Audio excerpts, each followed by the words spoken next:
Final ई, आखिरी में जैसे लेट है LAT, तो इसमें लेट है तो लेट के आखिरी में ई आया है। तो उसके बाद फिर कई सारे ऐसे वर्ड जाता है, जैसे कम है तो कम के आखिरी में ई आ रहा है। तो ऐसे ही हम कई जगह पर ई का यूज़ कर देते हैं। अब ई का यूज़ कहाँ कहाँ नहीं करते हैं, जैसे जो कुछ वर्ड है जो सी के साथ जो सी ई के साथ एंड होते हैं, जैसे सी ई के साथ एंड होने वाला एक वर्ड है चांस, जिसमें हम लोग देखते हैं कि जब CHAN के बाद जो हमारा बचता है वो CE है, CHAN के बाद हमारा बचता है CE, और यही CE है हमारा क्या जो एंड होता है CE के साथ। तो इस प्रकार के वर्ड को जानेंगे। उसके बाद फिर एक और वर्ड हमको बताया गया जो कि है GE, तो GE के साथ कोई एक वर्ड है जैसे चेंज, तो जो चेंज वर्ड है इसमें CHAN, इसमें देखते हैं कि चांस और चेंज में दोनों CHAN है, ये दोनों सेम है, बस आखिरी में जो इसका एंड है ये इसमें CE से होता है, इसमें GE से होता है। इसके बाद फिर जैसे है ब्यूटीफुल, तो ब्यूटीफुल में लास्ट में हमारा फुल आ रहा है, तो इसमें जिसके इसके प्रीफिक्स लगे हैं फुल, इसके बारे में जानेंगे। और जैसे है स्वीटली, जैसे स्वीटली वर्ड है स्वीटली, तो स्वीटली वर्ड में हम देखते हैं प्रीफिक्स LY आया है। तो सभी लोग स्वागत है आप सभी के एक नई सीरीज में, जिसमें आज से हम पढ़ने जा रहे हैं अ प्रैक्टिकल इंग्लिश ग्रामर। तो इस बुक में आपको इंग्लिश ग्रामर की एक डीप नॉलेज दी गई है और ये किताब लिखी गई है AJ थॉम्सन और A.V. मार्टिनेट द्वारा। और आज की इस वीडियो में हम देखेंगे इस बुक का इंट्रोडक्शन और इस बुक के चैप्टर्स में हमको क्या क्या कंटेंट देखने को मिलेगा। तो ये है AJ थॉम्सन और A.V. मार्टिनेट द्वारा लिखी गई एक बहुत इंपॉर्टेंट बुक जिसका नाम है अ प्रैक्टिकल इंग्लिश ग्रामर। और इसमें एक और इम्पॉर्टेंट चीज़ ये है कि इस बुक को प्रेस किया है ऑक्सफोर्ड यूनिवर्सिटी ने। तो जब इस बुक को हम पढ़ेंगे तो हमें सबसे पहले देखना है आर्टिकल में हम देखेंगे ए एंड द। तो हम पहले देखेंगे इसमें ए और एन को, जो कि है इंडिफिनिट आर्टिकल। उसके बाद हम यूज़ ऑफ ए और एन का देखेंगे यूज़। उसके बाद देखेंगे ओमिशन, मतलब ए और एन को कहाँ नहीं लगाते हैं। उसके बाद हम लोग देखेंगे कि ए एन और वन। उसके बाद ए और एन को देखेंगे और वन को भी देखेंगे। उसके बाद देखेंगे कि आ लिटिल, आ फ्यू, लिटिल फ्यू, मतलब ए लिटिल फ्यू। उसके बाद फिर ए फ्यू और लिटिल, इन सारे वर्ड्स का यूज़ कहाँ पे किया जाता है इसको भी हम आगे देखेंगे। इसके बाद देखेंगे ओमिशन ऑफ द। पहले हम द के बारे में जानेंगे कि द है क्या, और जब हमें पता लग जाएगा कि द क्या है, द एक डिफिनेट आर्टिकल है, तो जब हमें पता चल जाएगा कि द क्या है, इसके बाद हम देखेंगे कि ओमिशन ऑफ द, कि मतलब द का यूज़ जहाँ कहाँ पर नहीं करते हैं। इसके बाद हम देखेंगे omission of the before home, की किन किन जगहों के पहले द का यूज़ नहीं करते हैं, इन चीज़ों को भी हम जानेंगे। इसके बाद हम कुछ अलग से भी आर्टिकल्स, जो आर्टिकल नहीं है लेकिन सब्जेक्ट्स या फिर नाउन के पहले यूज़ किए जाते हैं, उनके बारे में जानेंगे, जो कि हैं this, these, that, those etcetera. इसके बाद हम देखेंगे सेकंड चैप्टर है जो कि है नाउन। बहुत ज़्यादा इंपॉर्टेंट चैप्टर है। इसमें हम जानेंगे काइंड्स ऑफ नाउन, नाउन के कितने प्रकार हैं। इसके बाद हम नाउन में जानेंगे जेंडर, उसके जानेंगे प्लूरल्स और सिंगुलर, कि मतलब उसके जेंडर जानेंगे जो कि हैं सिंगुलर, ये इसके नंबर है सिंगुलर एंड प्लूरल, प्लूरल। और नंबर्स जेंडर में जानेंगे हम मैस्कुलिन और फेमिनिन। ऐसे ही करके कई सारे न्यूट्रल जेंडर और कॉमन जेंडर, ऐसे ही कई प्रकार के जेंडर्स के बारे में हम लोग जानेंगे। इसके बाद हम देखेंगे फॉर्म ऑफ पजेसिव केस को कैसे बनाया जाता है। इसके बाद देखेंगे यूज़ ऑफ पजेसिव केस, मतलब पजेसिव केस को यूज़ कैसे किया जाता है। इसके बाद देखेंगे कंपाउंड नाउन। एक नाउन के ये भी प्रकार है जिसे कंपाउंड नाउन कहते हैं। ये कंपाउंड नाउन बेसिक लेवल पर नहीं आते, लेकिन ये डीप लेवल पे हमें इसके बारे में पढ़ना पड़ता है, जिसको हम इस बुक में पढ़ेंगे। इसके बाद हम देखेंगे एडजेक्टिव, कि एडजेक्टिव क्या होते हैं, काइंड ऑफ एडजेक्टिव, मतलब एडजेक्टिव कितने प्रकार के होते हैं। उसके बाद देखेंगे फेयरली, रादर, क्वाइट, हार्डली, इन शब्दों का प्रयोग किस किस तरह से होता है। उसके बाद फिर कहाँ कहाँ होता है। इन्वर्जन ऑफ द वर्ब के इन्वर्जन को भी जानेंगे। उसके बाद inversion after certain verb, adverb, कुछ सर्टेन मतलब कुछ निश्चित जो एडवर्ब हैं उनके बाद जो उनका इन्वर्जन होता है उसका भी हम जानेंगे। इसके बाद कुछ इंपॉर्टेंट वर्ड्स हैं जैसे all, each, every, both, neither, either, some, any, no, none, इन प्रकार के शब्दों का भी यूज़ कैसे होता है इसको हम जानेंगे। इसके बाद हम देखेंगे कि इंटरोगेटिव मतलब प्रश्नवाचक, WH वर्ड्स के बारे में जानेंगे, जिसमें हम हाउ, हु, उसके बाद हाउ, हु, हुम, हाउ मैनी, हाउ मच, इन सारे वर्ड्स के बारे में जानेंगे। इसके बाद हम देखते हैं कि हमको जानना है पोजीशन। इसके बाद हम जानेंगे एडजेक्टिव में हम देखते हैं कि एडजेक्टिव में हम जानेंगे काइंड्स ऑफ एडजेक्टिव, मतलब पहले जानेंगे एडजेक्टिव होता क्या है, फिर देखेंगे एडजेक्टिव के काइंड क्या क्या हैं, एडजेक्टिव कितने प्रकार के होते हैं। उसके बाद देखेंगे एडजेक्टिव कहाँ कहाँ लगता है, पोजीशन ऑफ एडजेक्टिव।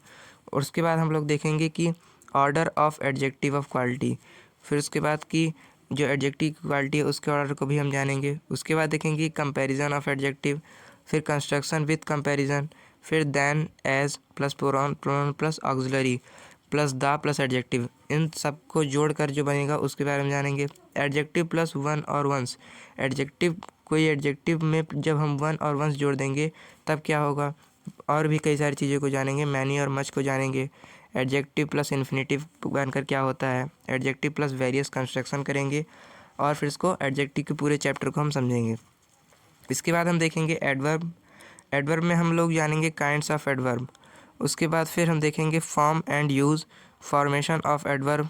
एडवर्ब की हम फॉर्म ऑफ यूज़ देखेंगे जिसमें हम देखेंगे फॉर्मेशन ऑफ एडवर्ब, मतलब एडवर्ब बनता कैसे है। Adverb and adjective with the same form, adverb और एडजेक्टिव कभी हम सेम फॉर्म में जब हो जाते हैं तो कैसे होते हैं, इसको भी हम जानेंगे। इसके बाद हम लोग देखेंगे कि कंपैरिजन एंड सुपरलेटिव। सुपरलेटिव ये डिग्री है एडजेक्टिव की, एडवर्ब की, इसको हम देखेंगे। फिर हम देखेंगे फार, फादर, फार्दर, फर्देस्ट, ये भी डिग्री ही है। फिर मच, मोर, मोस्ट, इनका यूज़ कैसे होता है, इन सारी चीज़ों को जानेंगे। फिर देखेंगे affirmative verb after WH word जो कि है हु, तो हु के बाद अफर्मेटिव वर्ब कौन सी यूज़ की जाएगी, इन सारी चीज़ों के बारे में जानेंगे। और फिर हम जानेंगे कि हु, हुम, whose, which, what, who, whom, which and what as object of preposition, इसको प्रीपोजिशन का जो ऑब्जेक्ट होता है उसके रूप में भी हम इन सारे शब्दों को समझेंगे। फिर व्हाट के कौन कौन से यूजेस हैं इनको हम जानेंगे। फिर which compared with who, what, interrogative adverb, इनका कंपैरिजन भी हम जानेंगे। फिर जानेंगे why, when, where, how, ever, after, who, what, इनका प्रयोग कैसे होता है, इसको भी हम जानेंगे। फिर हमारा चैप्टर आएगा possessive, personal and reflexive pronoun, my, mine, I, myself et cetera. इन सारे जो माई के हैं जो कि फर्स्ट पर्सन, इन फर्स्ट पर्सन के की भी सारे वर्ड्स को हम समझेंगे जिसमें हम देखेंगे possessive adjective and pronoun, agreement and use of possessive adjective, possessive pronoun replacing possessive adjective plus noun, personal pronoun, position of pronoun object, use of it, उसके बाद इसका यूज़ भी देखेंगे, इट का यूज़ कैसे होता है इसको भी हम देखेंगे। फिर देखेंगे इंडेफिनिट प्रोनाउन क्या होते हैं, use of they, them, their, with, either, neither, someone etcetera, इनका सबका भी यूज़ जानेंगे।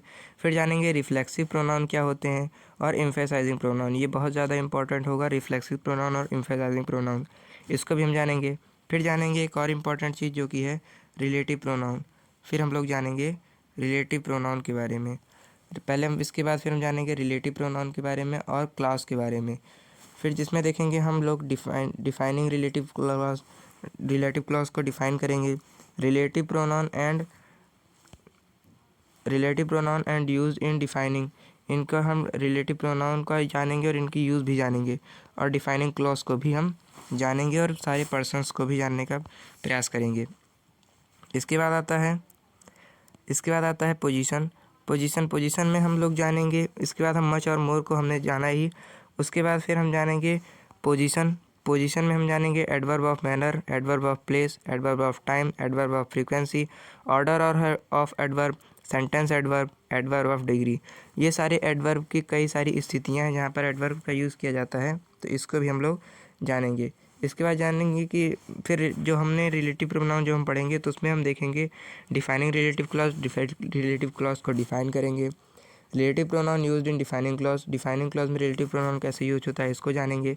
हम जानेंगे डिफाइनिंग क्लॉज में पर्सन्स को जानेंगे, डिफाइनिंग क्लॉज में थिंग को जानेंगे और उसके बाद फिर हम जानेंगे क्लेफ्ट सेंटेंस क्या होते हैं, बहुत ज़्यादा इंपॉर्टेंट सेंटेंस होते हैं क्लेफ्ट सेंटेंस, तो इसको भी हम जानेंगे।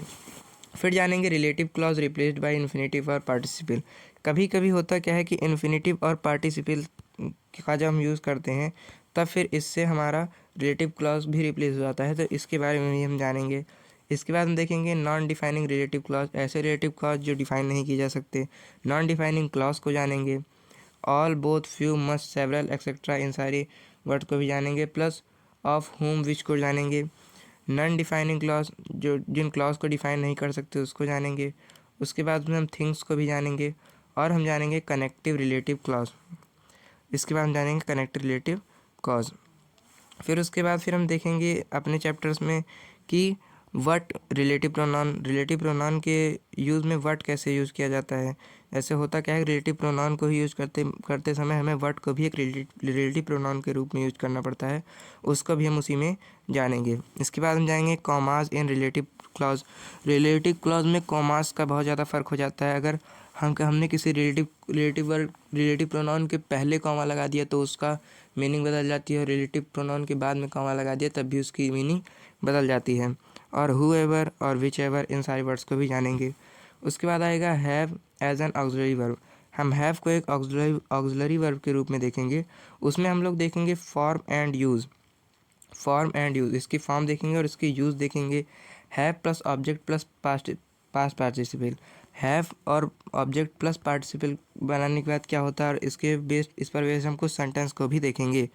इसके बाद हम लोग देखेंगे कि रिलेटिव में, इसके बाद उसमें उसी वाले चैप्टर में हम देखेंगे रिलेटिव कॉमाज इन रिलेटिव क्लॉज। रिलेटिव क्लॉज में हमने बताया आपको कॉमाज, हूएवर, विच एवर, इसको हमने पिछले स्लाइड में देखा।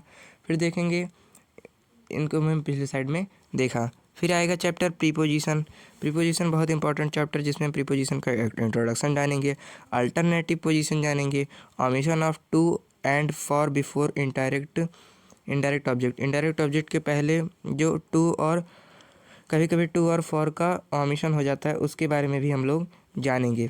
और हम लोग जानेंगे कि यूज़ ऑफ ओमिशन। उसके बाद हम लोग जानेंगे use and omission of with verb of communication of verb के बाद भी ओमिशन हो जाता है टू का, इसको भी हम जानेंगे। टाइम एंड डेट जानेंगे, एट, ऑन, बाई। जैसे कभी कभी हम टाइम लिखने के बाद एट 1 PM ये सब लिखते हैं, तो इसके बारे में भी हम लोग इसी में जानेंगे। इसके बाद हम जानेंगे कि टाइम में फ्रॉम का प्रयोग कब, फॉर का प्रयोग कब किया जाता है, और सिंस का प्रयोग कब किया जाता है। वैसे मैं आपको मोटी बता दूं कि सिंस का प्रयोग तब किया जाता है जब हमारा टाइम निश्चित हो। जैसे किसी ईयर के लिए आगे हम सिंस का प्रयोग करेंगे, किसी टाइम के आगे, जैसे मॉर्निंग है इसके आगे हम सिंस का प्रयोग करेंगे।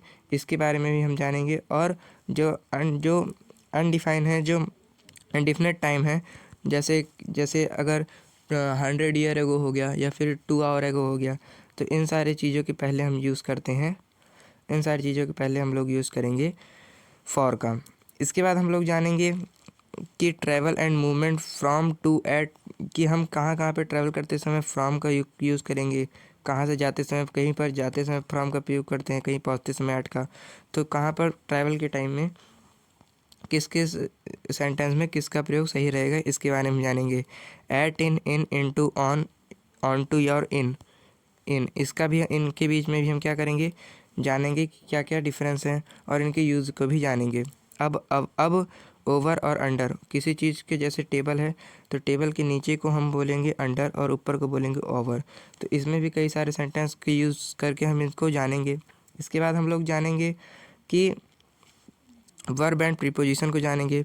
उसके बाद जानेंगे प्रीपोजिशन यूज्ड एज एडजेक्टिव, जब प्रीपोजिशन का प्रयोग एडजेक्टिव और पार्टिसिपल के रूप में होने लगा, इसको भी हम जानेंगे। इसके बाद हम लोग जानेंगे कि वर्ब एंड प्रीपोजिशन को जानेंगे, वर्ब को जानेंगे और प्रीपोजिशन को जानेंगे। इसके बाद जानेंगे जेरेंड आफ्टर प्रीपोजिशन, आप प्रीपोजिशन के बाद जेरेंड का प्रयोग कैसे होता है, इसको भी हम लोग जानेंगे। प्रीपोजिशन और एडवर्ब को जानेंगे। इसके बाद जानेंगे कि have as an ordinary verb, एक ऑर्डिनरी वर्ब के रूप में हैव का प्रयोग कैसे होता है, इसको इस वाले चैप्टर में हम देखेंगे कि हैव मीनिंग पॉजेस, हैव की मीनिंग के बारे में जानेंगे। और जब हैव का मीनिंग किसी पॉजेस के रूप में होने लगेगा और हैव का मीनिंग टेक के रूप में होने लगेगा, जैसे कहीं कहीं पर ग्रामर के रूप में हम लोग देखते हैं कि हैव का मीनिंग हो जाता है पॉजेस, और कहीं पर हैव का मतलब हो जाता है टेक। जैसे कहीं पर हो गया कि आई हैव अ पेन, तो आई हैव अ पेन, तो इसमें हम देखते हैं कि यहाँ पर हैव का मतलब हो जाता है टेक, कि मेरे पास एक पेन है तो मैंने एक पेन को लिया हुआ है। इसके बाद हम लोग इस चैप्टर में जानेंगे डू बहुत इंपॉर्टेंट चीज़ है, इसको हम बहुत छोटा जानकर छोड़ देते हैं। इसके हम फॉर्म को जानेंगे। इसके बाद डू का जब ऑक्सिलरी वर्ब के रूप में यूज़ होता है किस प्रकार से, इसको जानेंगे। इसके बाद जब यूज़ का प्रयोग ऑर्डिनरी वर्ब के रूप में होता है उसको भी हम जानेंगे। उसके बाद हम चैप्टर आएगा 12 जिसमें हम देखेंगे may and can for permission and possibility. इसके बाद हम मे और कैन का प्रयोग जब परमिशन और पॉसिबिलिटी के रूप में होगा उसको भी हम जानेंगे। इसमें हम जानेंगे मे फॉर परमिशन परमिशन के रूप में कैसे होता है, और कैन फॉर मतलब कैन का प्रयोग परमिशन के लिए कैसे होता है इसको जानेंगे। May and can used for permission in the present और फ्यूचर, प्रेजेंट और फ्यूचर टेंस में मे और कैन का यूज़ परमिशन के लिए कैसे होता है इसको जानेंगे। कुड और was were allowed to permission, इसको जानेंगे। और फिर इसके बाद हम लोग जानेंगे रिक्वेस्ट फॉर परमिशन, परमिशन की और रिक्वेस्ट को भी हम जानेंगे। इसके बाद जानेंगे इंट्रोडक्शन टू वर्ब। इसके बाद आएगा हमारा मेन चैप्टर जो कि है इंट्रोडक्शन टू वर्ब। इसमें हम जानेंगे क्लासेस ऑफ वर्ब, वर्ब की क्लासेस क्या क्या होती हैं। इसके बाद फिर हम लोग जानेंगे यहाँ पर ऑर्डिनरी वर्ब हमारा चैप्टर आएगा। इसमें हम देखेंगे principal part, active tenses, active tense को जानेंगे, नेगेटिव ऑफ टेंस, टेंस के नेगेटिव टेंस को भी जानेंगे। Interrogative for question and request, tenses के रूप में जब इंट्रोगेटिव के रूप में होता है तो हमारा ऑक्सिलरी वर्ब या हेल्पिंग वर्ब पहले आ जाता है, इसको हम जानेंगे। नेगेटिव और इंट्रोगेटिव के बारे में जानेंगे। ऑक्सिलरी वर्ब के बारे में जानेंगे, ऑक्सिलरी एंड मॉडल्स को जानेंगे, फॉर्म एंड पैटर्न को जानेंगे, use of auxiliary in short answer agreement chapter में हम देखेंगे, इन शॉर्ट आंसर्स को देखेंगे, एग्रीमेंट एंड डिसएग्रीमेंट्स को देखेंगे, क्वेश्चन टैग्स को देखेंगे। क्वेश्चन टैग बहुत इंपॉर्टेंट हो जाता है कि अक्सर होता क्या है कि जो इंग्लिश बोलने वाले लोग होते हैं या फिर जो इंग्लिश स्पीकर्स होते हैं उनके साथ होता क्या है कि वो कभी कभी उनको ऐसे सेंटेंस बोलने पड़ते हैं जिनमें आखिरी में उनको एक यस नो टाइप का आंसर चाहिए होता है, जिसके लिए वो आखिरी में ट्रांसलेशन कर नहीं पाते। तो इसके लिए क्वेश्चन टैग बहुत ज़्यादा यूज़ होता है, जिसमें हम इजंट या आरंट इस प्रकार से इसका यूज़ करते हैं। तो क्वेश्चन टैग बहुत इंपॉर्टेंट हो जाता है, इसको भी हम इसी में जानेंगे। कमेंट टैग को जानेंगे, जो भी क्वेश्चन टैग के ही तरह इसका भी यूज़ होता है। उसके बाद जानेंगे एडिशन टू रिमार्क को जानेंगे। फिर बी हैव डू, इसको जानेंगे हम लोग, इसका यूज़ जानेंगे, इसका एक ऑक्सिलरी वर्ब के रूप में इसका जानेंगे यूज़। इसके बाद इसके फॉर्म देखेंगे, इसके यूज़ देखेंगे। जब बी में इन्फिनेटिव को जोड़ दिया जाता है तब कैसे होगा हम इसको देखेंगे। इसके बाद देखेंगे पॉसिबिलिटी। पॉसिबिलिटी में हम देखेंगे मे एंड माइट, मे और माइट का प्रयोग कैसे होगा पॉसिबिलिटी के स्टेट में। उसके बाद may might plus perfect infinitive का किस प्रकार से यूज होगा इसको देखेंगे। कुड और मे माइट, जब मे माइट और कुड हो जाएगा तो उसका यूज़ देखेंगे। कैन फॉर पॉसिबिलिटी, पॉसिबिलिटी के लिए कैन का प्रयोग कैसे किया जाएगा उसको देखेंगे। फिर आएगा chapter can and be able for ability. इस वाले चैप्टर में देखेंगे कैन एंड बी एबल, इसके फॉर्म देखेंगे। Can, am, able, could and was, इसका हम देखेंगे। वाज एबल, इसका यूज़ देखेंगे। कुड प्लस परफेक्ट इन्फिनेटिव होने पर जो बनेगा उसका हम बारे में देखेंगे। इसके बाद मेन आपके कुछ आएंगे, कुछ मेन वर्ड्स आएंगे जिनका हम प्राय गलत कर देते हैं, उसके बारे में हम जानेंगे। जो कि है ऑट टू, मतलब कर्तव्य होना। जैसे ऑट टू है तो इसके बारे में जानेंगे हम कि इसका कहाँ कहाँ पर यूज़ होता है, इसका अर्थ क्या होता है।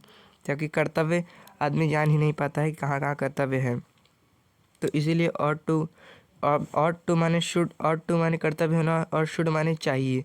जो चाहिए वो भी एक प्रकार का कर्तव्य होता है, इसीलिए ऑट और शुड में आदमी कन्फ्यूज होता है। फिर मस्ट में भी होता है करना चाहिए।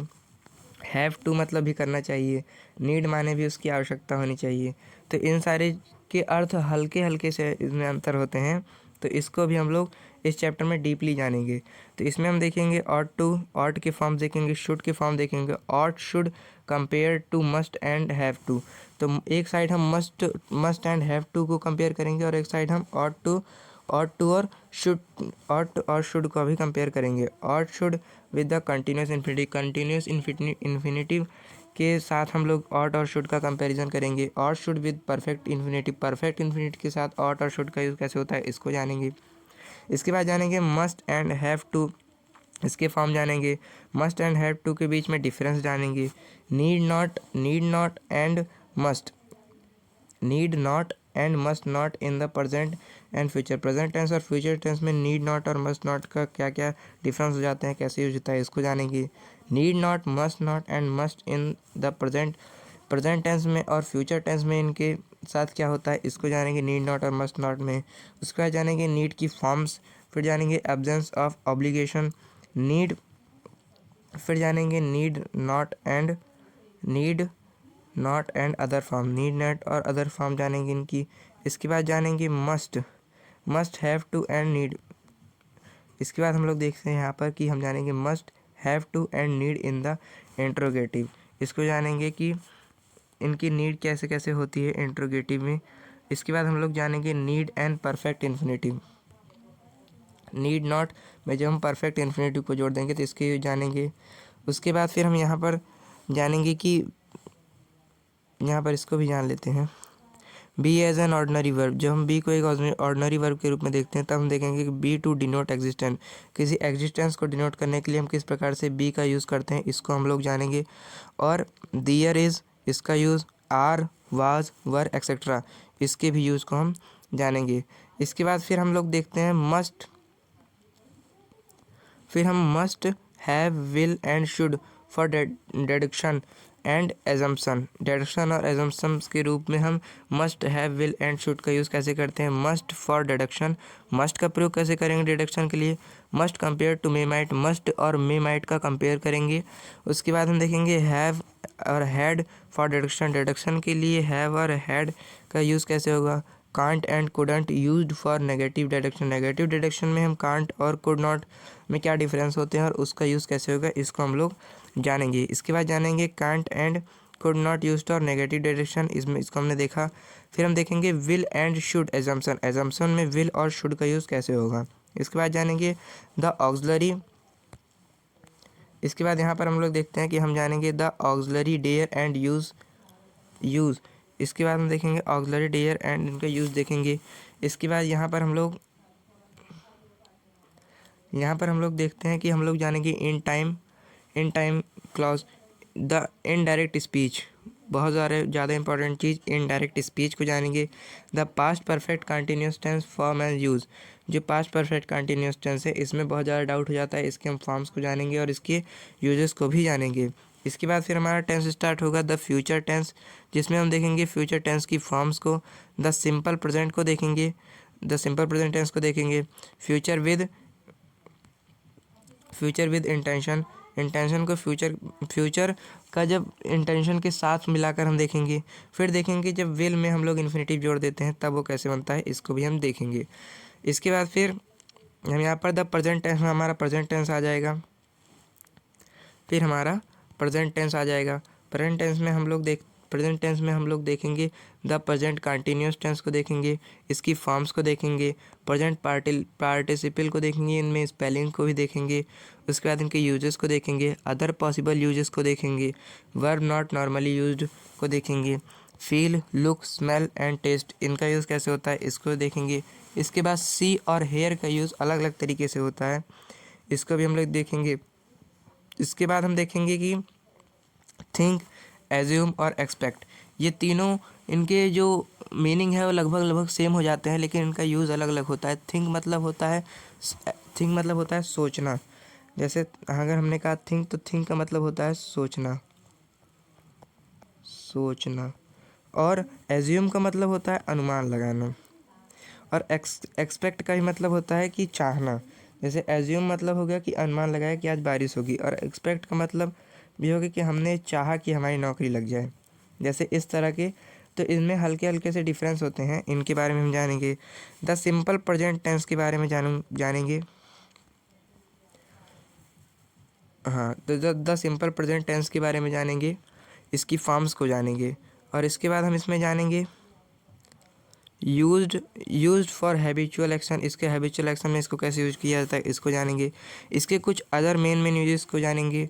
इसके बाद आएगा द पास्ट टेंस और the perfect tense, past tense और परफेक्ट टेंस आएगा। इसमें हम देखेंगे द सिंपल पास्ट टेंस, इसकी फॉर्म्स को देखेंगे। इर्रेगुलर वर्ब्स को देखेंगे और इसकी फॉर्म्स को देखेंगे। इर्रेगुलर वर्ब्स बहुत इंपॉर्टेंट होते हैं। इसके बाद हम देखेंगे यूज़ फॉर पास्ट इवेंट, इनका पास्ट इवेंट के लिए यूज़ कैसे होता है इसको भी हम लोग देखेंगे।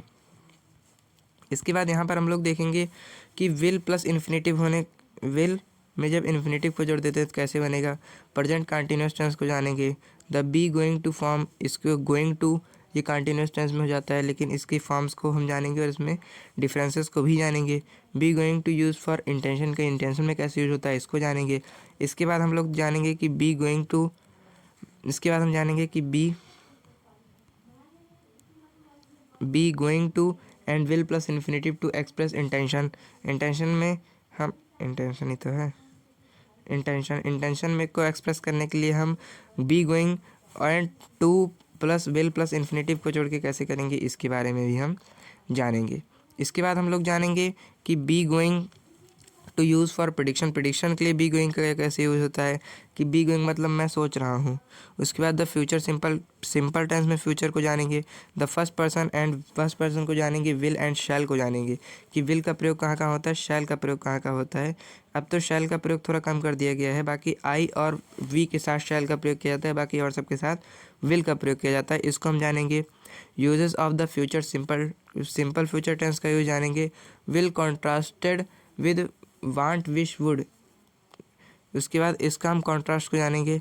द फ्यूचर कंटिन्यूस टेंस को जानेंगे। Future continuous used as an ordinary continuous tense के रूप में फ्यूचर टेंस का कैसे यूज होता है, इसको भी हम लोग जानेंगे।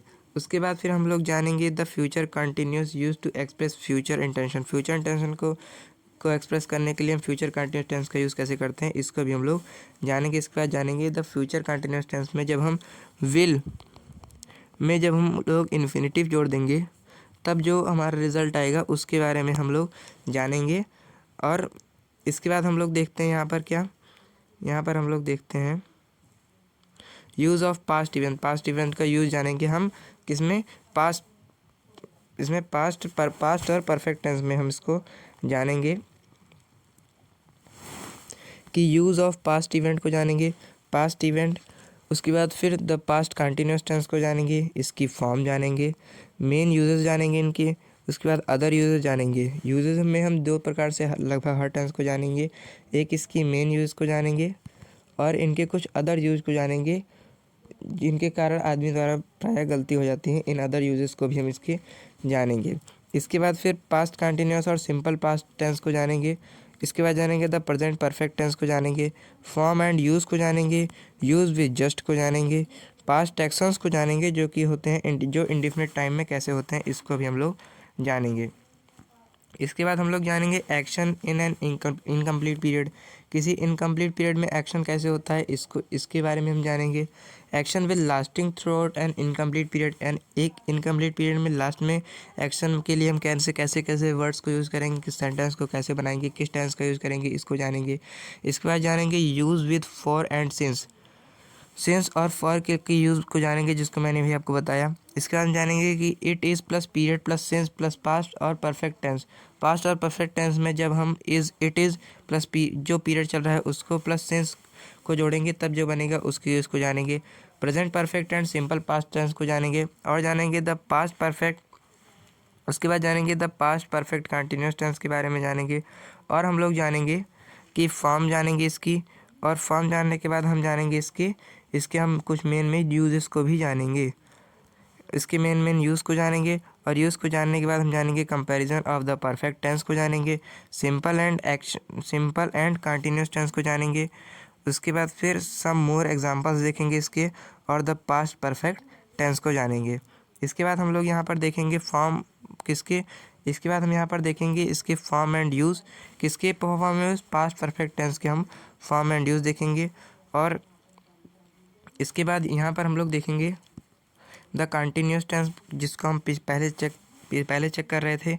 इसमें हम देखेंगे कि कंटिन्यूस टेंस को देखेंगे और इसके बाद देखेंगे द परफेक्ट कंडीशनल टेंस को देखेंगे। द परफेक्ट कंडीशनल टेंस में हम देखेंगे कंडीशनल टेंसेस को क्या होते हैं, कंडीशनल सेंटेंस को देखेंगे, सेंटेंस के टाइप देखेंगे, कंडीशनल सेंटेंस के टाइप देखेंगे। और इसके बाद फिर हम देखेंगे कि विल वुड एंड शुड इनके यूज़ कैसे होंगे। और उसके बाद फिर विल वुड और शुड के पास सेल का, जैसे विल और शेल का यूज जाना वैसे वुड और शुड का यूज जानेंगे। इट और वर्ब में का इन्वर्जन को हम जानेंगे। इफ़ का यूज जानेंगे, इवेंट इफ़ का यूज जानेंगे, वेदर का यूज जानेंगे, अनलेस का यूज जानेंगे, बट फॉर का, अदरवाइज और एक्सेट्रा। इन सारे वर्ड्स के बीच में डिफरेंस आदि को हम जानेंगे। इसके बाद हम लोग जानेंगे इफ़ एंड इन केस। इसके बाद इफ़ और इन का हम केस जानेंगे और हम इसमें जानेंगे इफ़ का ओनली में यूज़ कैसे होगा, only indirect speech, in indirect speech में फ्यूचर टेंस का यूज़, होता है कि नहीं होता है, फिर होता है तो कैसे होता है, इसको हम लोग जानेंगे। और इसके बाद फिर हम लोग जानेंगे other uses of will would shall should. Will would shall should के कुछ अदर यूजेस को जानेंगे जिसके कारण हमसे गलतियाँ हो जाती हैं। Habits express with will would के साथ हम हैबिट्स को कैसे एक्सप्रेस करते हैं। Should would think plus that clause और सो नॉट को जानेंगे। इसके बाद जानेंगे कि वुड फॉर पास्ट इंटेंशन के लिए वुड का यूज़ कैसे होता है। शैल और वी का यूज़ कैसे होता है इसको जानेंगे। शैल सेकंड एंड दियर पर्सन्स को जानेंगे। दैट शुड को जानेंगे। It was and adjective plus that और शुड का यूज़ होने पर कैसे हो जाता है इसको जानेंगे। अदर यूजेस ऑफ शुड को भी जानेंगे। इसके बाद हम लोग जानेंगे कि फिर हम देखेंगे इन्फिनेटिव को, बहुत ज़्यादा इम्पॉर्टेंट है हमारा इन्फिनेटिव को देखेंगे। और इन्फिनेटिव को देखने में हम इसको देखेंगे इसके फॉर्म्स को। इन्फिनेटिव में देखेंगे इन्फिनेटिव के फॉर्म को। और इन्फिनेटिव में जब हम टू किसी भी वर्ब में जब हम टू जोड़ देते हैं तो वो इन्फिनेटिव हो जाता है। और इसके बारे में विस्तार से तो हमें जानना ही है इसमें। तो इसमें हम देखेंगे use of infinitive. The infinitive as subject के रूप में इन्फिनेटिव का यूज़ कैसे होता है।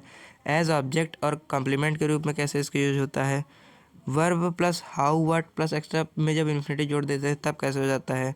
इन्फिनेटिव आफ्टर वर्ब और वर्ब प्लस ऑब्जेक्ट, वर्ब या फिर वर्ब प्लस ऑब्जेक्ट के बाद इन्फिनेटिव का यूज़ कैसे करेंगे।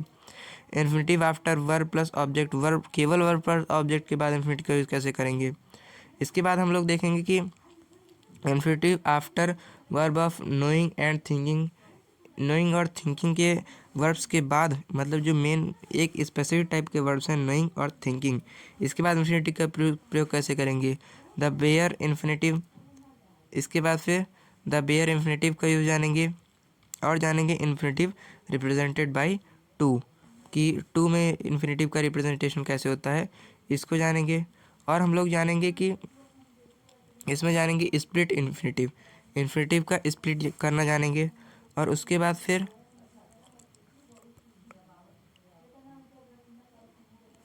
इसके बाद हम जानेंगे कि इन्फिनेटिव एज कनेक्टिव लिंक के रूप में इन्फिनेटिव का यूज जानेंगे। Infinitive use to replace are relative clause, किसी रिलेटिव क्लॉज को रिप्लेस करने के लिए इन्फिनेटिव का यूज़ कैसे होता है। पहले हम रिलेटिव क्लॉज को भी जान लेंगे और फिर उसके बाद इन्फिनेटिव को जान लेंगे, तब हम रिलेटिव क्लॉज और इन्फिनेटिव को रिप्लेस करने के लिए कैसे इसका यूज़ किया जाएगा उसके बारे में जानेंगे। इसके बाद जानेंगे इन्फिनेटिव आफ्टर सर्टेन नाउन, किन्हीं सर्टेन नाउन्स के बाद इन्फिनेटिव का यूज़ कैसे होता है इसको जानेंगे। After too enough so, too enough और सो, टू इनफ और सो। इसके बाद हम लोग जानेंगे कि इन तीन स्पेसिफिक वर्ड्स के बाद इन्फिनेटिव का यूज़ कैसे होता है इसको जानेंगे। और हम लोग जानेंगे कि इन्फिनेटिव फ्रेजेस क्या होते हैं। द कंटिन्यूस इन्फिनेटिव को जानेंगे। द परफेक्ट इन्फिनेटिव को जानेंगे। परफेक्ट इन्फिनेटिव कंटिन्यूस को जानेंगे। इसके बाद इन्फिनेटिव के साथ ही हमेशा हमको जानना रहता है क्या, जेरेंड। जब किसी नाउन का यूज़ करते हैं तो उसमें सब्जेक्ट के रूप में वहाँ पर हम लोग जीरेंड के बारे में जानेंगे। तो उसके फॉर्म और यूजेस को जानेंगे। इसके फॉर्म ऑफ यूजेस को जानने के बाद हम जानेंगे कि द जीरेंड एज सब्जेक्ट के रूप में जब हम जीरेंड का यूज़ करेंगे तब हम वहाँ पर जीरेंड के बारे में जानेंगे। इससे पहले हम नाउन के बारे में जान चुके होंगे। फिर जानेंगे जीरेंड आफ्टर प्रीपोजिशन के बाद जीरेंड का यूज़ कैसे करेंगे। फिर द वर्ड टू का यूज़ कैसे करेंगे। वर्ब फॉलोड बाय द जीरेंड के द्वारा जो वर्ब्स को फॉलो किया जाता है उनको भी हम इसमें जानेंगे। इसके बाद जाएगा हमारा चैप्टर कमांड, रिक्वेस्ट, इन्विटेशन और एडवाइस। तो हमारे मेन ये सब कुछ स्थिति हैं जो कि है कमांड, रिक्वेस्ट, इन्विटेशन और एडवाइस। कमांड, रिक्वेस्ट, इन्विटेशन और एडवाइस। कमांड माने आदेश देना, रिक्वेस्ट माने प्रार्थना करना, इन्विटेशन माने आमंत्रण देना, एडवाइस माने सलाह देना और सजेशन माने भी सलाह देना। इसके बाद हम जानेंगे कि ये सब क्या है, एक प्रकार के इम्पेरेटिव सेंटेंस हैं। तो इम्पेरेटिव का यूज़ कमांड के लिए कैसे होता है इसको जानेंगे। उसके बाद फिर कमांड को एक्सप्रेस करने के लिए अदर वेज का कैसे यूज़ किया जा सकता है इसको जानेंगे। उसके बाद फिर कैन, कुड, मे, माइट, आई भी, इसको हम रिक्वेस्ट के रूप में कैसे यूज़ कर सकते हैं। इसके बाद जानेंगे कि माइट के साथ रिक्वेस्ट का प्रयोग कैसे कर सकते हैं।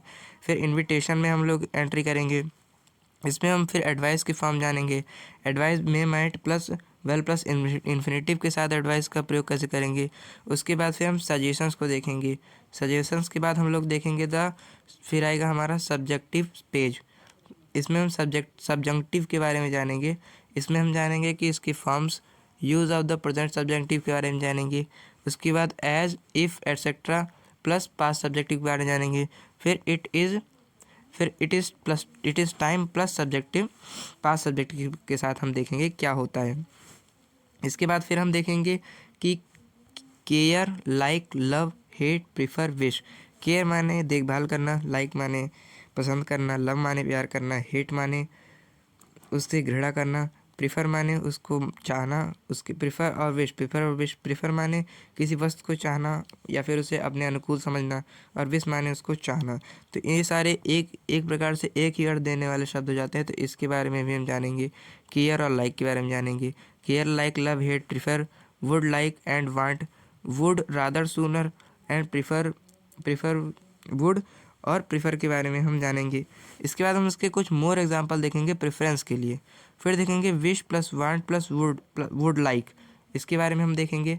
और फिर हम लोग देखेंगे कि wish plus subjective unreal past, wish plus subjective unreal past के बारे में हम देखेंगे। इसके बाद देखेंगे विश दैट के रूप में और प्लस सब्जेक्ट प्लस वुड, इसको हम देखेंगे। और इसके बाद फिर यहाँ पर आ जाएगा क्या, the gerund as subject, subject के रूप में जीरंड को हम जानेंगे। इसको हमने जाना ही था, यहाँ जेरेंड आफ्टर प्रीपोजिशन के बाद जेरेंड को हम जाना था। द वर्ड टू को जाना था। Verb followed by the gerund, वो वर्ब जो जीरंड के रूप में फॉलो होते हैं। Verb plus possessive adjective plus pronoun plus object, इसको हम जानेंगे। जीरंड ऑब्जेक्ट प्लस जीरंड को करने के बाद क्या होगा, इसको जानेंगे। द वर्ब माइंड को जानेंगे। द परफेक्ट जीरंड को जानेंगे। द पैसिव जीरंड को जानेंगे। इसके बाद आ जाएगा चैप्टर हमारा the infinitive and gerund construction page, construction को जानेंगे। इसके बाद फिर हम जानेंगे इन्फिनेटिव प्लस जीरंड कंस्ट्रक्शन का चैप्टर में हम जानेंगे वर्ब प्लस इन्फिनेटिव और जीरंड। इसके बाद हम लोग यहाँ पर verb plus infinitive plus gerund को जानेंगे। इसमें हम जानेंगे वर्ब प्लस इन्फिनेटिव और gerund without change of meaning, meaning को बिना चेंज किए वर्ब प्लस इन्फिनेटिव और जीरंड कैसे होगा। रिग्रेट माने पछतावा करना, रिमेंबर माने याद रखना, फॉरगेट माने भूल जाना, एग्री माने सहमत होना, मीन माने उसका अर्थ, प्रपोज माने उसका पर्पस क्या है, गो ऑन माने जाना, स्टॉप माने रुकना, ट्राई माने उसका प्रयास करना, यूज्ड माने उसका उपयोग करना। उसके बाद फिर बी अफ्रेड माने उससे डरना, बी सॉरी माने माफ़ी मांगना, बी अशेम्ड माने उससे शर्म खाना। उसके बाद हम लोग देखेंगे कि इसके बाद फिर आएगा द पार्टिसिपल। तो इन सारे वर्ड्स के भी हम यूजेस को जानेंगे। इसके बाद आएगा chapter the participle. The participle chapter में हम द पार्टिसिपल बहुत इम्पॉर्टेंट चीज़ है। पार्टिसिपल को देखने के बाद हम इसमें देखेंगे कि प्रेजेंट और एक्टिव पार्टिसिपल, जो प्रेजेंट पार्टिसिपल हैं, प्रेजेंट या फिर एक्टिव, प्रेजेंट पार्टिसिपल को ही एक्टिव पार्टिसिपल कहते हैं, इसको हम जानेंगे। आफ्टर वर्ब और सेंसेशन के ऑफ, आफ्टर वर्ब और सेंसेशन ऑफ वर्ब के बाद पार्टिसिपल का यूज़ कैसे होगा, इसको जानेंगे। कैच या फिर find, leave plus object plus present participle का यूज़ कैसे होगा। गो, कम, स्पेंड, वेस्ट। स्पेंड माने खर्च करना, स्पेंड माने उसको व्यतीत करना और वेस्ट माने खर्च करना, और गो माने जाना, कम माने आना। इसके बाद हम पार्टिसिपल का ये सब पार्टिसिपल का यूज़ कैसे करेंगे। A present participle of Fraser replacing a main class, किसी मेन क्लास को रिप्लेस करता हुआ प्रेजेंट पार्टिसिपल फ्रेज को कैसे करेंगे, इसको जानेंगे। A present participle phrase replacing a subordinate class, किसी सबऑर्डिनेट क्लास को रिप्लेस करते हुए प्रेजेंट पार्टिसिपल फ्रेज के बारे में जानेंगे। और हम लोग इसके बाद हम यहाँ पर देखते हैं विश वांट, ये नेक्स्ट चैप्टर का है। जैसे इससे पहले जो चैप्टर था उसके वाले चैप्टर के क्रम में हम जानेंगे wish, want and would, like को जानेंगे। Wish plus subject plus unreal past को जानेंगे। Wash, wish, that plus subject plus would को जानेंगे। इसके बाद आएगा द एक्टिव पैसिव वॉइस में हम देखेंगे कि द पैसिव वॉइस को देखने के बाद हम इसमें देखेंगे कि इस पैसिव वॉइस की फॉर्म को देखेंगे, एक्टिव और पैसिव के इक्विवेलेंट्स को देखेंगे, यूज ऑफ पैसिव वॉइस को देखेंगे, preposition plus with passive verbs को देखेंगे। इसके बाद हम देखेंगे इन्फिनेटिव कंस्ट्रक्शन को आफ्टर पैसिव वर्ब्स के बाद इन्फिनेटिव का कंस्ट्रक्शन कैसे होगा, इसके बारे में हम लोग जानेंगे। फिर जानेंगे डायरेक्ट इनडायरेक्ट स्पीच में हम जानेंगे इनडायरेक्ट स्पीच को, इसमें हम डायरेक्ट और इनडायरेक्ट स्पीच दोनों को जानेंगे। स्टेटमेंट जानेंगे जो इनडायरेक्ट स्पीच में होते हैं। टेंस चेंजेस नेसेसरी, जो उसमें डायरेक्ट को इनडायरेक्ट में बदलने के लिए जब हम टेंस का चेंज करते हैं तो वो बहुत इंपॉर्टेंट होता है, उसके बारे में भी हम लोग जानेंगे। फिर पास्ट टेंस का क्या होता है, पास्ट टेंस को कैसे बदला जाता है डायरेक्ट से इनडायरेक्ट करते समय। अनरियल पास्ट टेंस को कैसे कहा जाता है। Might to, ought to, should, would, used, इसको इनडायरेक्ट स्पीच में माइट को, ऑट टू को, शुड को, वुड को, इनको हम इनडायरेक्ट करते समय कैसे बदलते हैं। कुड को इनडायरेक्ट करते समय कैसे बदलते हैं। प्रोनाउन और एडजेक्टिव को कैसे बदलते हैं। Expression of time and place को, इन्फिनेटिव और जीरेंड अगर आ गया डायरेक्ट में तो उसको इनडायरेक्ट में करते समय कैसे बदलेंगे। से, टेल, एक्सेट्रा वर्ड्स को कैसे बदलेंगे। और अगर हमारे पास जो हमारा डायरेक्ट है वो हमारा वो अगर हमारा किसी इंटरोगेटिव फॉर्म में है, यानी उसमें क्वेश्चन पूछा गया है, तो उसको इनडायरेक्ट में करते समय कैसे करेंगे, इसको भी हम लोग जानेंगे। इसके बाद फिर हम लोग जानेंगे कि present participle phrase replacing subordinate clause, इसको हमने जाना। फिर यहाँ पर हम लोग जानेंगे परफेक्ट पार्टिसिपल को, यहाँ पर हम लोग जानेंगे परफेक्ट पार्टिसिपल को। और परफेक्ट पार्टिसिपल को, part participle passive plus perfect participle को जानेंगे पैसिव में, और मिस रिलेटेड पार्टिसिपल को भी हम जानेंगे। इसके बाद हम लोग यहाँ पर जानेंगे क्वेश्चन एंड इनडायरेक्ट फ्रेज, जिसका हमने भी देखा। इसका देखेंगे question beginning shall I will, और कोई शैल आई वी के साथ अगर कोई इस प्रकार का कोई क्वेश्चन स्टार्ट हो रहा है तो उसको इनडायरेक्ट में कैसे बदलेंगे, इसको जानेंगे। Question beginning will, you, would, you could, you, इन प्रकार के शब्द के साथ अगर कोई डायरेक्ट में क्वेश्चन उठ रहा है तो उसको हम इनडायरेक्ट में करते समय कैसे बदलेंगे, इसको जानेंगे। कमांड्स, रिक्वेस्ट, एडवाइस, इसको कैसे बदलेंगे, इसको जानेंगे। Other way of expressing indirect command, indirect command को इसको एक्सप्रेस करने के लिए कैसे बदलेंगे, इसको जानेंगे। Let's, let us, let him, them, इनको कैसे बदलेंगे इनडायरेक्ट में। Exclamation and yes and no, इसको कैसे बदलेंगे। इनडायरेक्ट स्पीच मिक्स्ड टाइप्स, और इनडायरेक्ट स्पीच के मिक्स्ड टाइप को भी हम जानेंगे। इसके बाद फिर यहाँ पर हम लोग जानेंगे कंजक्शन, हमारा चैप्टर आ जाएगा कि कोई भी दो सेंटेंस को जोड़ने के लिए हम जिन जिन वर्ड्स का यूज़ करते हैं उसे कंजक्शन कहते हैं। तो कंजक्शन में हम लोग देखेंगे कि कोऑर्डिनेटिव कंजक्शन को देखेंगे, बिसाइड, सो, स्टिल, येट, इन चार कंजक्शन को देखेंगे। सब ऑर्डिनेट कंजक्शन को भी देखेंगे। इसके बाद कंजक्शन में हम लोग देखेंगे कि सब ऑर्डिनेट कंजक्शन के बाद यहाँ पर थो, ऑल दो, इन, स्पाइट ऑफ, डिस्पाइट, और for and because, in conjunction को देखेंगे और ये सेंटेंस को कैसे जोड़ते हैं इसके बारे में भी जानेंगे। वैन, वाइल, एज, टू, जो टाइम को एक्सप्रेस कर रहे हैं ये कैसे जोड़ेंगे, इसको जानेंगे। एज मीनिंग वैन, वाइल और बिकॉज, सिंस, बिकॉज और सिंस और वैन और वाइल ये सेंटेंस को कैसे जोड़ते हैं इसको जानेंगे। इसके बाद जानेंगे कि as, when, while use to mean although, but, seeing, that, इनके द्वारा जब हम सेंटेंस को जोड़ेंगे तो कैसे जोड़ेंगे इसको हम जानेंगे। इसके बाद आएगा पर्पस हमारा, इसके बाद आ जाएगा चैप्टर पर्पस। और पर्पस चैप्टर में हम लोग देखेंगे कि पर्पस चैप्टर में देखेंगे कि पर्पस एक्सप्रेस बाय इन्फिनेटिव, किसी इन्फिनेटिव द्वारा एक्सप्रेस होने पर पर्पस को जानेंगे। आफ्टर गो और कम के बाद इन्फिनेटिव का यूज़ कैसे होगा पर्पस में, इसको जानेंगे।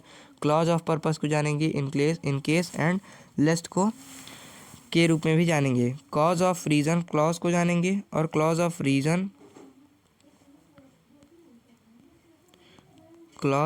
रीज़न रिजल्ट, कंसेशन, कंपैरिजन और टाइम, इसमें हम क्लॉज का यूज़ जानेंगे।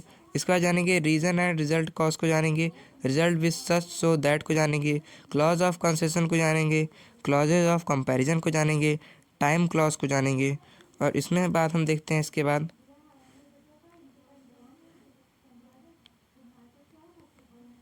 हम देखेंगे कि इसके बाद हम लास्ट में देखेंगे नाउन क्लॉज। हम अपने चैप्टर में देखेंगे नाउन क्लॉज चैप्टर में हम लोग देखेंगे कि नाउन इसके बाद हम देखेंगे noun clause as subject, subject के रूप में नाउन क्लॉज का यूज़ कैसे होता है इसको जानेंगे। इसके बाद हम लोग जानेंगे कि that clause after certain adjective, किन्हीं निश्चित एडजेक्टिव और पार्टिसिपल के बाद हम दैट क्लॉज का कैसे यूज़ करेंगे। दैट क्लॉज आफ्टर नाउन के बाद दैट क्लॉज का यूज़ कैसे करेंगे। Noun clause as object, object के रूप में नाउन क्लॉज का यूज़ कैसे करेंगे। So and not representing a that clause, इसके बारे में हम जानेंगे। इसके बाद फिर हम लास्ट में हमारी बुक की कुछ लास्ट टॉपिक होंगे कि जो कि है हमारे चैप्टर नंबर 36 जो कि है न्यूमेरल, डेट, वेट और मेज़र, कि हम नंबर्स को कैसे जानेंगे, डेट्स को एंड वेट और मेज़रमेंट, किसी वेट माने भार और उसकी मेज़रमेंट मतलब माप, किसी चीज़ के माप और वेट को कैसे जानेंगे इसको हम जानेंगे। कार्डिनल नंबर्स को जानेंगे, कार्डिनल नंबर को जानेंगे। पॉइंट अबाउट कार्डिनल नंबर को जानेंगे। ऑर्डिनल नंबर को जानेंगे। पॉइंट अबाउट ऑर्डिनल नंबर को जानेंगे। डेट्स को जानेंगे और जैसे मैंने बताया वेट, लेंथ और लिक्विड को जानेंगे। इसके बाद हमारी स्पेलिंग्स क्यों गलत हो जाती हैं और इसी को सुधारने के लिए हम स्पेलिंग रूल्स एक चैप्टर को लास्ट में पढ़ेंगे। इसमें हम लोग देखेंगे कि इसका देखें पहले इंट्रोडक्शन, फिर देखेंगे डबलिंग द कॉन्सोनेंट, कॉन्सोनेंट को बार बार डबल हो जाता है, इसके कारण हमारी स्पेलिंग गलत हो जाती है। ओमिशन ऑफ फाइनल ई, आखिरी में जैसे लेट है LATE, तो इसमें लेट है तो लेट के आखिरी में ई आया है। तो उसके बाद फिर कई सारे ऐसे वर्ड होते हैं जैसे कम है तो कम के आखिरी में ई आ रहा है, तो ऐसे ही हम कई जगह पर ई का यूज़ कर देते हैं। अब ई का यूज़ कहाँ कहाँ नहीं करते हैं इसके बारे में हम जानेंगे। और उसके बाद फिर हम जानेंगे कि वर्ड एंडिंग विद सी और जी, जैसे जो कुछ वर्ड्स हैं जो सी के साथ जो CE के साथ एंड होते हैं, जैसे CE के साथ एंड होने वाला एक वर्ड है चांस, जिसमें हम लोग देखते हैं कि जब CHAN के बाद जो हमारा बचता है वो CE है। CHAN के बाद हमारा बचता है CE, और यही CE है हमारा क्या, जो एंड होता है CE के साथ। तो इस प्रकार के वर्ड्स को जानेंगे। उसके बाद फिर एक और वर्ड हमको बताया गया है जो कि है GE, तो GE के साथ कोई एक वर्ड है जैसे चेंज, तो जो चेंज वर्ड है इसमें CHAN, इसमें हम देखते हैं कि चांस और चेंज में दोनों CHAN है, ये दोनों सेम है, बस आखिरी में जो इसका एंड है ये इसमें CE से होता है और इसमें GE से होता है। इसके बाद फिर जैसे है ब्यूटीफुल, तो ब्यूटीफुल में लास्ट में हमारा फुल आ रहा है, तो इसमें जिसके प्रीफिक्स लगे हैं फुल, इसके बारे में हम जानेंगे। और जैसे है स्वीटली, जैसे स्वीटली वर्ड है स्वीटली, तो स्वीटली वर्ड में हम देखते हैं प्रीफिक्स LY आया है, तो जिन के वर्ड्स के प्रीफिक्स में LY आया है, नीटली, क्लीनली, इन सारे वर्ड्स में के बारे में भी हम जानेंगे। उसके बाद जो वर्ब IE और EI से एंड होते हैं उसको जानेंगे। हाइफेंस को जानेंगे। फ्रेजल वर्ब्स और फ्रेजल वर्ब्स को जानेंगे। इसके बाद हम लोग जानेंगे फ्रेजल वर्ब्स को जानेंगे। इसमें हम लोग जानेंगे फ्रेजल वर्ब्स में पहले हम इसका इंट्रोडक्शन जानेंगे, फिर जानेंगे वर्ब एंड प्रीपोजिशन एडवर्ब। इसके बाद हम लास्ट चैप्टर हमारा होगा list of irregular numbers verbs, जैसे कई सारे जैसे लगभग वर्ब्स क्या हैं, वो क्या है रेगुलर वर्ब्स हैं जो ED के साथ एंड होते हैं, जैसे चेंज्ड और एज चेंज हो गया, चांस्ड हो गया, चूज्ड हो गया, ऐसे लगभग हमारे वर्ब्स हैं जो ED से एंड होते हैं, और कुछ ऐसे वर्ब्स हैं जो ED के साथ नहीं एंड होते। तो इन प्रकार के कुछ इरेगुलर वर्ब्स को भी हम जानेंगे। तो आशा करते हैं आपको ये समझ में आया होगा। तो धन्यवाद आप सभी का अभी तक इस वीडियो में बने रहने के लिए। इस कन्वर्सेशन डिस्कशन से रिलेटेड आपको जो भी डाउट है उसे कमेंट सेक्शन में पुट करिए। और अगर आपको ये चैप्टर्स के कॉन्सेप्ट पढ़ने के बाद उसके नेक्स्ट वीडियो में उसके एक्सरसाइज चाहिए इसी बुक की, जैसे ये प्रैक्टिकल इंग्लिश ग्रामर बुक है, तो इसी की एक एक्सरसाइज बुक आती है जो कि है एक्सरसाइज 1। तो 2 एक्सरसाइज बुक आती हैं, एक्सरसाइज 1 और एक्सरसाइज 2। तो पहले एक्सरसाइज 1 करेंगे। तो अगर एक्सरसाइज 1 है तो इसकी एक्सरसाइज जो प्रैक्टिकल ग्रामर बुक में एक्सरसाइज की नहीं दी गई हैं, इसकी एक्सरसाइज के लिए अलग से बुक है जो कि एक्सरसाइज 1 और एक्सरसाइज 2। तो एक्सरसाइज 1 बुक के लिए अगर आपको इसकी एक्सरसाइज भी जाननी है तो कमेंट सेक्शन में इसको भी पुट करें। बाकी मिलते हैं नेक्स्ट क्लास में। धन्यवाद।